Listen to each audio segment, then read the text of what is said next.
మన విజయవాడలో విజయ కీలాద్రి అని ఒక చిన్న పర్వతం ఉందండి. ఆ పర్వతం మీద కొన్ని ఆలయాల్ని ప్రతిష్ఠ చేశారు. అక్కడ అందులో వరాహస్వామి వారు ఆయన ఉన్నారు.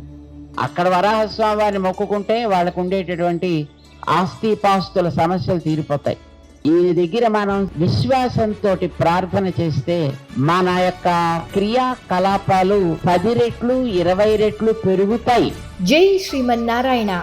పరమహంస పరివ్రాజకులు శ్రీ శ్రీ శ్రీ త్రిదండి చిన్న శ్రీమన్నారాయణ రామానుజ జీయర్ స్వామి వారి పరిపూర్ణ మంగళ శాసనాలతో మన విజయ్ కీలాద్రి దివ్యక్షేత్రంపై శ్రీ భూ వరాహ స్వామి వారి జన్మ నక్షత్రం ఉత్తరాషాఢ సందర్భంగా జూలై 12, 2025 శనివారం ఉదయం 9 గంటలకు అభిషేక మహోత్సవం, అనంతరం హోమ కార్యక్రమం, విశేషించి శ్రీ భూ వరాహ స్వామి వారి కళ్యాణ మహోత్సవం అంగరంగ వైభవంగా జరగనున్నది. కావున భగవద్ బంధువులందరికీ ఇదే మా శుభాహ్వానం. రండి, సేవించండి, తరించండి. జై శ్రీమన్నారాయణ.